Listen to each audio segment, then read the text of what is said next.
Let me go ahead and kick this off by introducing our speaker, Reese Henderson, a board-certified construction lawyer based in Jacksonville, Florida. And his firm, Gray Robinson, has 15 offices throughout Florida and a location in Washington, D.C. And he is very well-versed in construction law. And thank you so much for presenting contract traps to avoid to get paid with us today. Look forward to a great presentation. I know you'll learn a lot from Reese, and if you have any questions during the presentation, just type it into the chat. I'll see it, and I'll be sure to let him know there's a question, and he can address that. Thank you. Thank you so much, Catherine. Again, good afternoon, everyone, and welcome. And as she indicated, my name is Reese Henderson. I'm a Florida construction attorney. A little bit about me: I've been practicing in the construction law area for just over 20 years. I'm admitted in Florida as well as Georgia. I am board certified in construction law in the state of Florida, and I'm also a certified mediator and also a AAA arbitrator. So that means that I can mediate cases and also arbitrate cases, which an arbitrator is basically a private judge. So so I've had a lot of experience in the construction area. And in addition to that, certainly over the years, have drafted my share of construction contracts. And in fact, I'm working on one now for a project involving a television studio. So, you know, I deal with all sorts of these types of issues. And the goal for today's seminar is to cover basically a few points. There are contract traps that can appear in basically subcontracts, and certainly these can also be owner contracts if you're the general contractor and you're negotiating with an owner. But where this often comes up, what I see a lot of is subcontractors negotiating with general contractors. And so these are some of the issues that come up when you're looking at these contracts. And after you've been doing work a while, you start to figure out there's certain things that are in those contracts that shockingly, they're written to protect the general contractor. I'm sure that comes as a big surprise, but there are certain things that you can do in some of these cases to put yourself in a better footing, because if you take the boilerplate contract that you get from the general contractor, it's going to have all the clauses in there that protect the general contractor and almost nothing in there that protects you. So, so let's talk about what some of those are. One thing that I see a lot of that we'll spend some time on this afternoon are pay when paid clauses. That's a clause that says you don't get paid by the general contractor until the general contractor gets paid by the owner. We'll talk about that for a few minutes. Second, there's something called a no damages for delay clause. And that's basically says that if you are delayed in the performance of your work, typically your only remedy is going to be an extension of your contract time. Your additional costs, your extended general conditions, you know, your additional rental costs, those types of things that you incur because the project is delayed. If there's a no damages for delay clause, you just have to eat those costs. So that's obviously problematic. Third, there's claim waivers. And what this refers to is you submit a monthly payment application, and there's a set of documentation that the general contractor will require you to submit. And one of those includes a partial waiver of lien to cover your, you know, the work that you've done through the effective date of that payment application. So it says that, you know, in exchange for payment that you're waiving lien rights. But what it also often contains is language that waives rights to any outstanding claims. So we'll talk about what that means in a little more detail and what you can do about it. Finally, this is the other 3 points are more defensive or reactive. This is more of a proactive point, which is negotiating for a right to stop work for non-payment. Most subcontracts do not include such a provision, and it's always my recommendation to get that included if you can. So let's move on then to talk about pay when paid clauses. So in Florida, you know, there's an example here, which is you're going to have difficulty reading on your screen, but the gist of it is in the underlined portions. You can see where I've underlined that says that you will have no obligation to be paid for any work done on the project until the contractor has been paid by the owner. And it talks in terms of your payment right is subject to the express condition precedent that contractor shall receive from the owner progress or final payments, at least the amounts that are owed to the subcontractor. And it goes on to say that the subcontractor expressly assumes the risk that it will not be paid for work performed, and talks about that in more detail.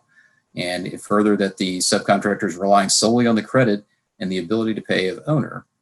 So this is not what I think most subcontractors have in mind when they're negotiating a subcontract. They're not thinking that they're going to do work and then that the general contractor will simply not pay them,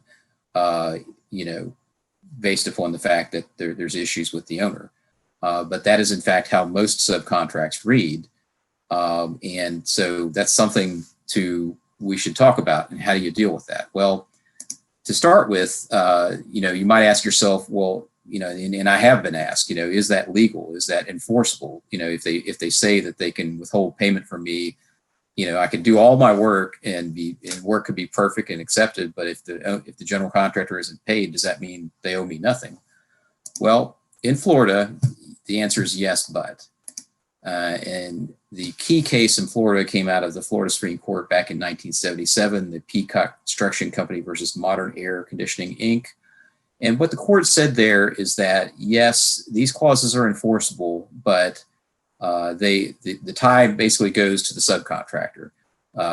The presumption is that should not be a condition, so that if the general contractor wants that to be a condition of payment, i.e. that the general contractor has been paid by the owner, then, as the court put it, the burden of clear expression is on the general contractor.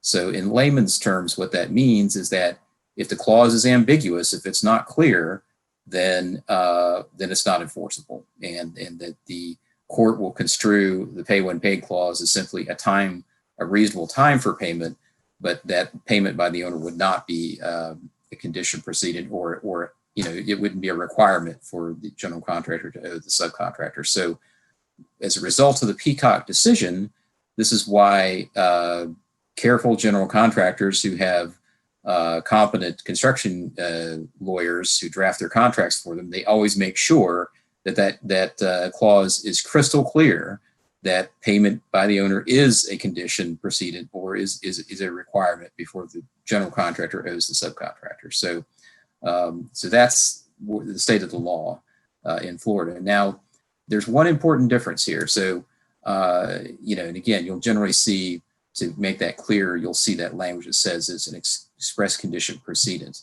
If you see that language in reference to payment by the owner, then you've got an enforceable pay when paid clause, generally speaking. So what do you do about it?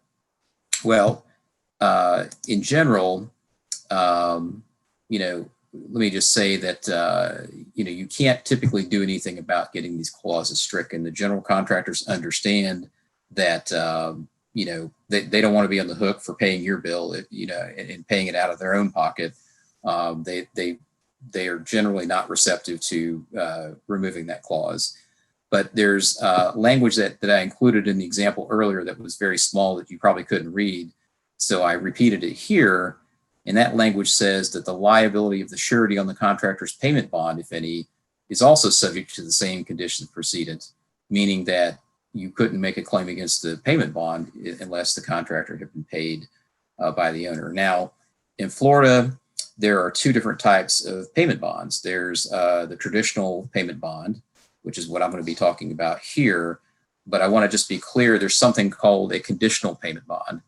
And if it's a conditional payment bond, then that bond only covers payments to subcontractors to the extent the general contractor has been paid by the owner. And in fact, that statute was created as a result of the case I'm about to talk about in a minute. Whenever you have a payment bond on a project, you have to look at it, and if you can't figure it out, have your own, give it to your attorney and get your attorney's take on it. But if it's a conditional payment bond, then what I'm about to tell you doesn't apply. But if it's not a conditional payment bond, then the law is this. And the law is under OBS versus Pace Construction. The payment by the owner is not a condition precedent, and the bond, the rights against the surety are not affected by whether the owner has paid. And basically what the, so the observation is, you can't get these clauses to go away, but you still have ways to get paid as a result of the OBS versus Pace case. What that case said was that in the light of that language that said, the surety doesn't have to pay either unless the owner has paid the contractor. The OBS versus Pace case said, well, no, that would defeat the whole purpose for having the payment bond then, because the payment bond is put in place of the owner's property as collateral, as security. So if there wasn't a bond in place, you'd be able to file a lien and enforce that. And so that's one of your ways of getting paid. And those lien rights are not affected by a pay when paid clause, because a lien is asserted directly against the owner. So if the owner hasn't paid, then the owner owes the lien. That's simply the case. That's black letter law. There's no confusion there. But where the confusion comes in is on the bond rights. And so the general contractor, said, well, look, I can put a clause in my contract that says I don't have to pay you unless the owner pays me. And by the way, I want the surety to be subject to the same condition, because guess what? If the surety has to pay, then the surety's turning around to the general contractor and looking for reimbursement. So from the contractor's point of view, that defeats the purpose of having to pay when paid, because they still have to pay. But when you're the lienor, if you're the one providing the services, you want to be paid. And if it's a bonded project, that means you can't file a lien. And if you file a lien, it gets transferred to the bond. So the bond would basically, if you allowed the surety to use the pay when paid defense, then you've effectively repealed the lien statute as it applies to that project, because then nobody could enforce their rights and the owner could withhold payment, and everybody would just be stuck because of the pay when paid. So the net effect of that is, if you have a pay when paid clause, don't count on negotiating it out of your contract. However, enforce your lien rights if it's a private job and there's no bond, and if it's a public job, or if it's a private job that's been bonded, perfect your rights against the payment bond. And that's beyond the scope of this presentation, but that's what you should know when dealing with a pay when paid clause, is that's how you get paid. So let's move on then to, now we're going to talk about, so the bottom line is you need to perfect your lien or bond rights. So let's talk about no damages for delay clauses. And here's an example of one that I have seen written. So this one talks about no claims for additional compensation or damages for delays. And it talks about whether caused in whole or in part by the contractor shall be recoverable from the contractor.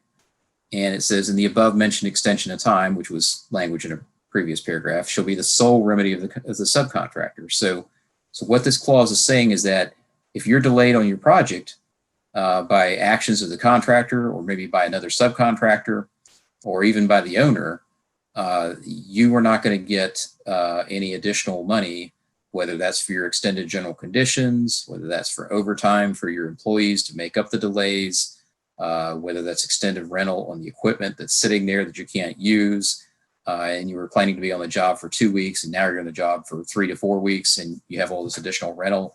You don't get any compensation for that under this clause. Your only remedy is that if you were supposed to be done in 2 weeks and you were delayed, well, guess what? Now you have 3 weeks and you're not going to be penalized for that. So they won't try to hit you with liquidated damages, but they're also not going to pay you any additional money. So you're no doubt grateful for the lack of liquidated damages, but what about your costs? How do you get paid for that? So the first question I get again is, can they do that? Yes, and in fact, no damages for delay clauses are enforceable in Florida. And in one recent example of that, one of the more recent examples of that in the case law is the Triple R Paving Inc. versus Broward County case. And this is not the first case that held this, but it was one of the more recent ones. And it just reaffirmed that absent fraud, bad faith, or active interference by the other party, that no damages for delay clauses are enforceable, which means unless you can show fraud, unless you can show bad faith by the contractor, or unless you can show that your work, they actively interfered with your work and prevented you from completing on time, that you're going to be bound by that no damages for delay clause. So what is active interference? Well, again, it's more than just negligence. So if this is just typical delay that happens on a construction project, that's not going to be active interference. So, a shipment gets delayed, a trade that has to finish before you can start your work. If they're just a little behind schedule, or they're slow, that's not going to get you out of it. That's not going to allow you to recover for your delay damages. So, what are some workarounds? Well, one possibility, and I've seen this done, is no damages for delay is a pretty harsh position. But what about a negotiated daily rate? Something we call defined damages for delay, which means you don't leave it up to the parties to come up with numbers on the fly during the project.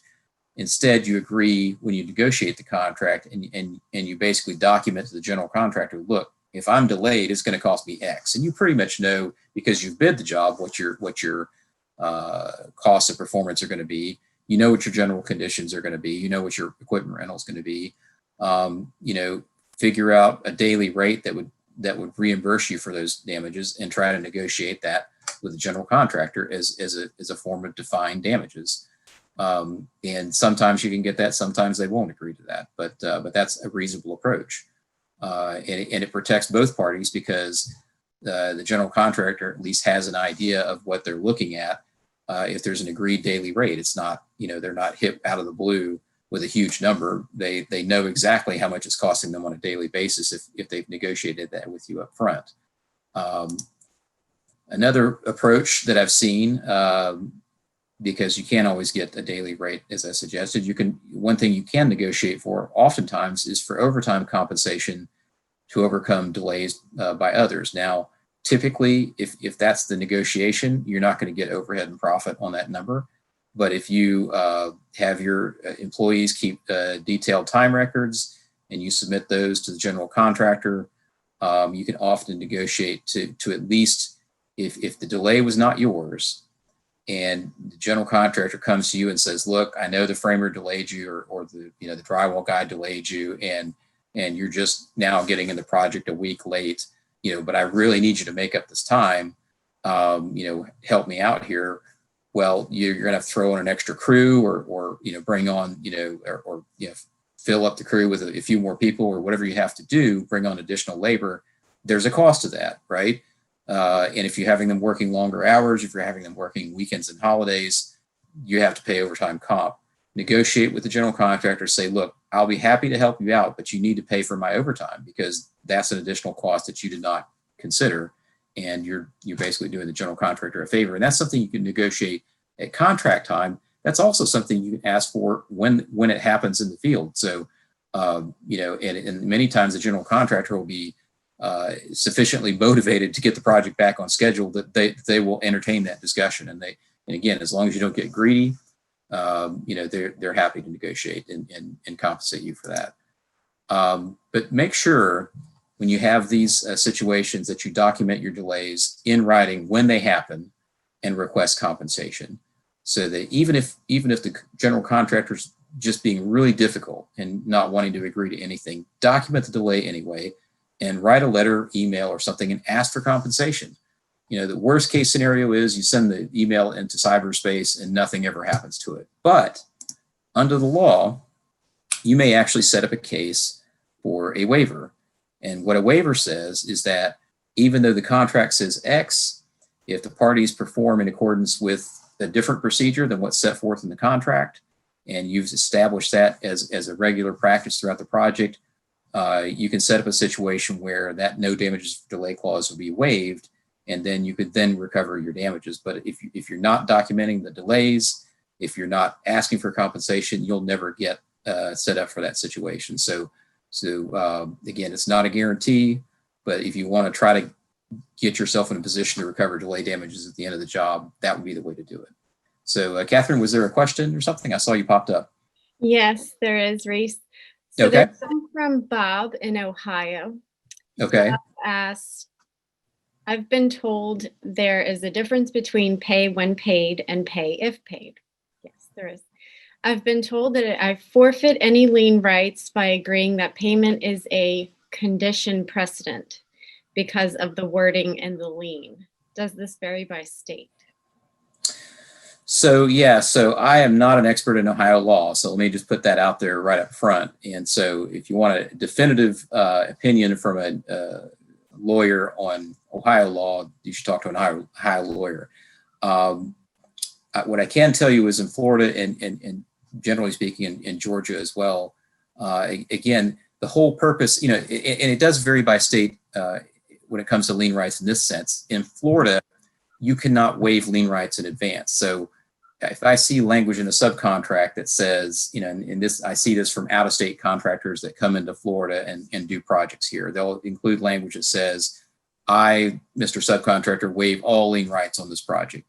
Well, that's fine and dandy in some other states, and that might actually be enforceable. That language is, worth it's worth this sheet of paper right here. I mean, it has no value in Florida, is completely unenforceable. So, difference between pay if paid or pay when paid, again,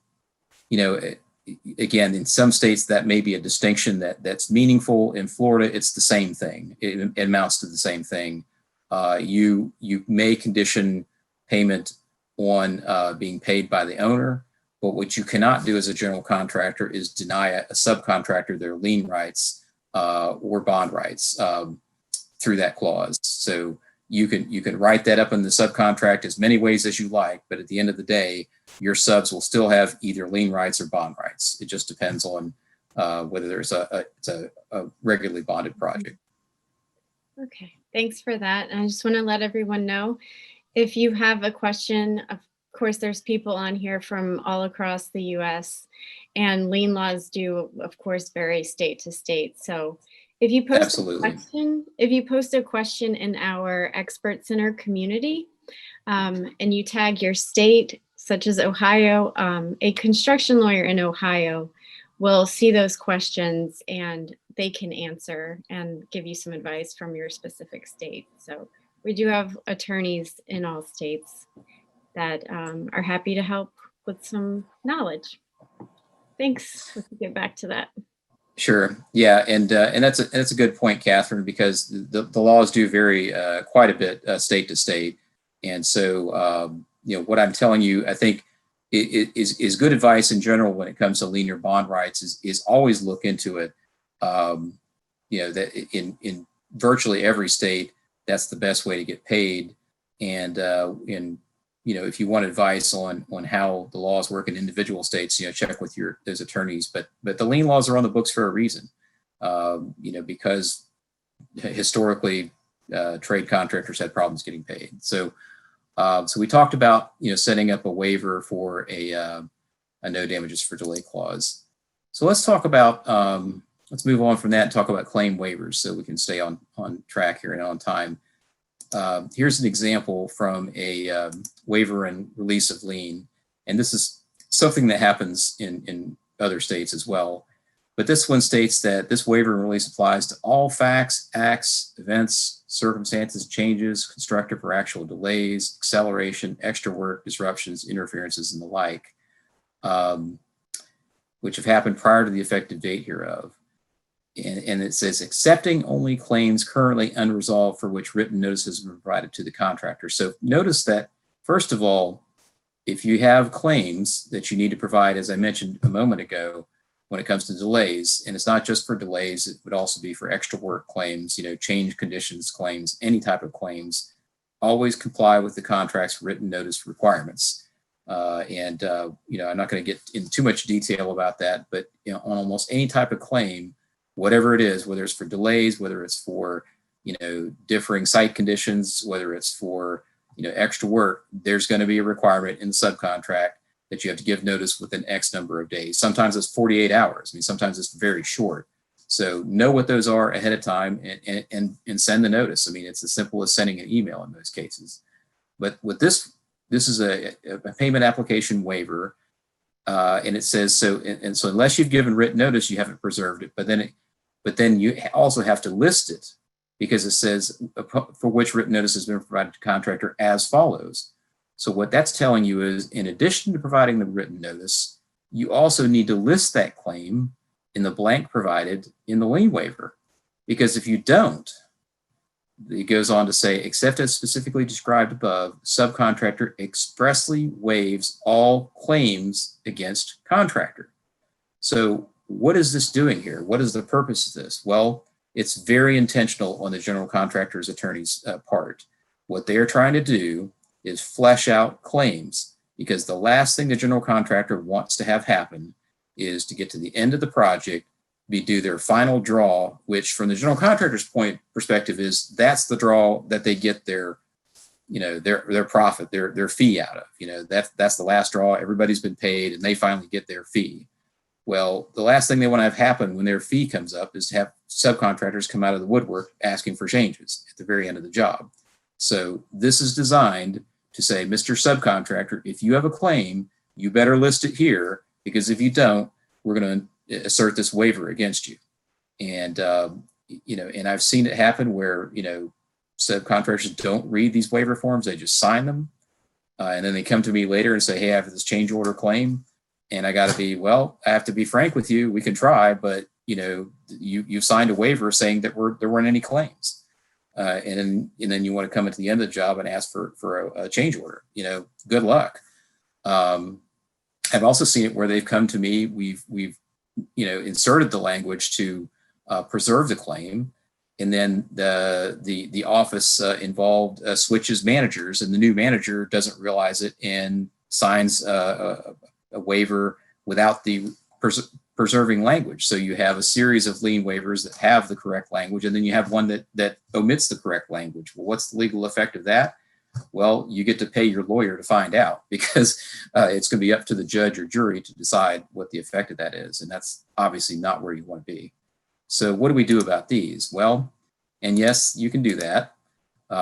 This is an example, Spectrum Interiors versus Exterior Walls, case out of the Florida's 5th DCA, where they upheld a similar release language against a subcontractor's claim against a subcontractor for damages for work dating prior to the effective date of the release. So, if you sign a waiver or release and you say that it has a place for you to list claims and you don't list claims and you sign that waiver, if generally speaking, it will be enforced.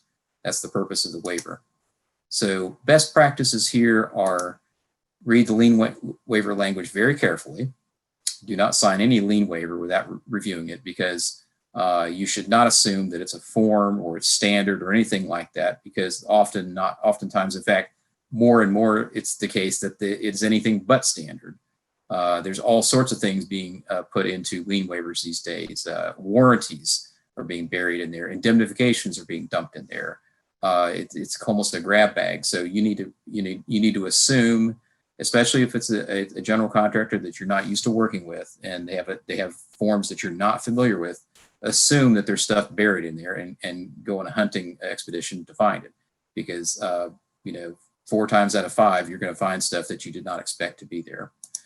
And then again, if you need to submit a payment application waiver so that you can get paid on that draw, make sure you include language protecting the pending claims. And even if they don't leave a blank, add an asterisk in the margin and write below that, excluding the change order, proposed change order for extended general conditions due to the delay of the framer, or whatever you have to do to, and initial that change to the waiver, so that you can preserve that claim. And then make sure that you include that language in each subsequent release, because if you preserve it in one lien waiver for the month of September, let's say, and then you sign October, November, and December's lien waivers without that asterisk and without that change, without that preserving language, then you just undid what you did by adding the qualification to the September lien waiver. All right, so make sure you do that. So now let's talk about the last clause. And again, we're here. We're going on 34 minutes, so running just a little bit long. But let's talk about this. This is a way to be proactive as opposed to reactive on some of this stuff. So what is a right to stop work for non-payment? Well, surprisingly, or actually not so surprisingly, most subcontracts do not allow for this. It seems, self-evident or fairly common sense that if you're not being paid, you shouldn't have to keep working. But most subcontracts don't say that. So do you have the right to just pull off the job if you have 3 payment applications outstanding for the last 3 months and you're not getting paid? Well, if it doesn't, the subcontract doesn't say that, you're taking a risk, because maybe a later judge or jury will find that that's perfectly all right, but the better practice is to have it in your contract. So what you typically see in a subcontract, if it hasn't been modified by the subcontractor or his attorney, is you typically see something that says if there is any dispute with the general contractor, that you're obligated to continue performing pending the dispute. So, not only does it not protect your rights if you are not getting paid, but it actually affirmatively requires you to keep performing. So, and of course, where the subcontract does talk about defaults, and default termination of a subcontract, in almost every case, it's talking about the defaults of the subcontractor, not the general contractor. So it gives the contractor all sorts of remedies for how to cure your defaults, but it hardly ever addresses what happens if the contractor doesn't pay. So best practice is to add something along the lines that I have here, which I call a failure of payment clause. And this is loosely based on some language that came from the AIA standard contracts, but it basically says that if the contractor, or in your case, you'd be the subcontractor, or actually it says if the contractor, through no fault of the subcontractor, fails to pay the undisputed amount due within 30 days, then the subcontractor may, upon giving written notice, 7 days written notice to the contractor, stop the work until payment has been received. So that gives you that right, that spells it out. You're not, taking a flyer on whether a later judge or jury will agree with you. You actually you're building into the contract the right to stop work. So anytime you can put that in the contract, it protects you. But it goes further, because it says if that happens, then you've had to demobilize, and then you've had to remobilize, which costs you money. So it goes further and says, in such event, and again, if you don't have this language in your subcontract, good luck getting it.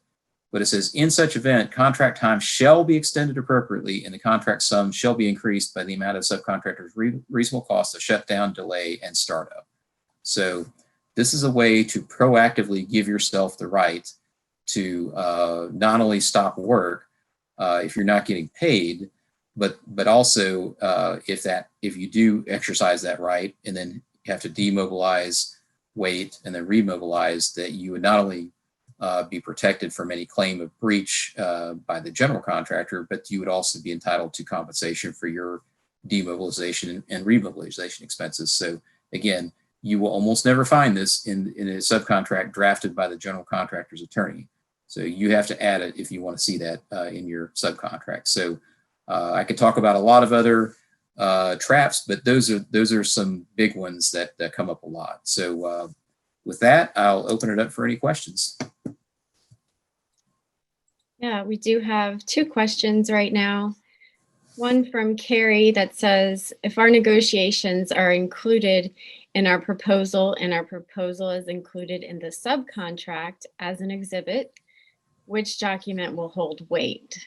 For example, if our subcontract has a pay when paid clause, but our proposal lists a 30-day condition, is that enforceable? So that's a very good question. And the answer is, and this will be true in pretty much any state that you're in, it's going to depend upon what the contract itself says. So if the contract says subcontractor's proposal is attached as Exhibit A, that's great. But if somewhere in the subcontract, it may say something like, if there's any conflict between the terms of this subcontract and the terms of any exhibits, the terms of this subcontract shall govern, or the terms of this subcontract shall control. Well, then your exhibit is worthless then in that situation, because they've provided. So you need to look for that in your contract. What, does it say anywhere? And what that's referred to is a, order of priority of documents or something like that. So you need to look for that language and, change it, either strike it or write in the margin that the proposal, in the event of any conflict, the terms of the proposal will govern. So that would be one way you could try to address that. But again, if the, you have to make sure there's not a clause that would undo that in that fashion. Great, thank you. And a couple of people have asked about the materials, if there's going to be a recording. Yes, you'll receive an email either tomorrow or Monday, probably tomorrow, with the recording of this webinar in case you joined late or missed anything, want to review. It's always going to be there on YouTube and our website, but we'll be sure to get that to you in an email. And the last question is from Tyrone, a Florida remediator that provides emergency services. Okay. Asked, we respond to emergencies of commercial buildings who are leasing their facilities. Are there ways to protect oneself with a lessee? That is an excellent question, Tyrone. And what the law in Florida provides, and again, I could talk for this about 10 minutes, but I don't have that kind of time. So let me just say that in the case of a tenant, that generally speaking, you're only going to have lien rights against that tenant. And so you could file a lien, and it would be lien against basically the lease interest in the property. I strongly suggest you talk to an attorney about that and get a better understanding of your rights in that situation. Because there's some things that you can do. And when I give talks on the lien law, I talk about some of these tools that you have. But there are tools in our toolbox that attorneys have for enforcing lien rights in these situations. So good question. You're showing some awareness, and just keep pursuing that. And by the way, if anybody has any questions that's seen this seminar, and of course it has my contact information here, feel free to shoot me an email or give me a call, and be happy to, subject to any conflict check. I have to put that out there. If anybody calls me, I have to make sure you're not calling about an existing client of our firm, but subject to that, be happy to help anybody out with any questions they may have. Thank you so much for that. And the whole presentation was very informative and great. So thanks, everyone. Hope you enjoyed it today, and you'll be receiving the recording and the slides. All right. Thank you, Reese. All right. Thank you, Catherine. Have a great afternoon, everyone.